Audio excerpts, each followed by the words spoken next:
एक वृत्त की त्रिज्या 21 सेंटीमीटर हो तो वृत्त की परिधि ज्ञात कीजिए।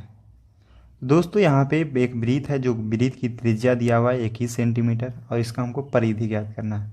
तो यहाँ पे ये वृत्त का ये परिधि हो गया जो ब्लू से आपको यहाँ पे दिख रहा है लाइन। तो वृत्त के परिधि बराबर होता है 2πr। तो चलिए इसको हम लोग सॉल्व करते हैं। तो यहाँ पे गिवन है कि त्रिज्या बराबर 21 सेंटीमीटर। हम लोग को निकालना है वृत्त की परिधि। तो वृत्त की परिधि बराबर होता है 2πr। देखिए यहाँ पे पाई का जो वैल्यू होगा हमें 22/7 लेकर के चलना है, यानी पाई का जहाँ पे पाई लिखा हुआ है वहाँ पे 22/7 मानेंगे, ठीक है। और जब यहाँ पे हम लोग यहाँ पे इसका वैल्यू रखेंगे तो 2 गुने पाई का मान है 22/7 और आर कितना हो गया 21, ठीक है। यहाँ पे 7 से 21 3 बार में 7 दिया 21। अब इसको हम लोग गुना कर लेंगे, 2 गुने 22 गुने 3, 2 में 22 से गुना करेंगे 44 और 44 में 3 से गुना करेंगे तो 132 सेंटीमीटर इसका परिधि आ गया, ठीक है।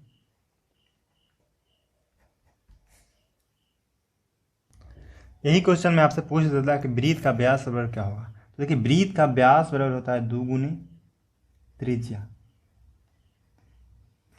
तो यहाँ पे 2 त्रिज्या का मान है 21, यानी कि यहाँ पे जो वैल्यू आएगा इसका 42 सेंटीमीटर इसका व्यास। अब यहाँ पे हम लोग समझते हैं, देखिए यहाँ पे एक वृत्त है और इस वृत्त में जो बीच वाला पॉइंट है इसको हम लोग केंद्र बोलते हैं, ठीक है।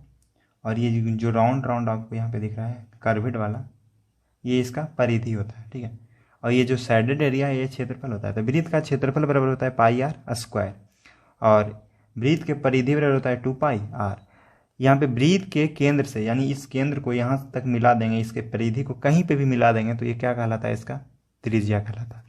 और इसी त्रिज्या को दोनों साइड मिला देते हैं, यानी यहाँ से ऐसे मिला देंगे तो ये इसका क्या कहला जाता है, व्यास। और जब भी यहाँ पे पाई लिखा हुआ रहे तो पाई का मान हम लोग को 22/7 लेकर के चलना है। यदि आपको क्वेश्चन में दिया हुआ रहे कि कुछ और रखना है तो फिर कुछ और रख लीजिएगा। यहाँ पे जो ये आपको दिख रहा है ऐसे ऐसे, ये जो है जो इसका दूरी को दर्शा रहा है, यानी कि यहाँ से कोई चलना शुरू किया और यहीं पे पहुँच गया तो ये क्या है, इसका परिधि है। ये तो सेंटर है ही, केंद्र है ही वृत्त का।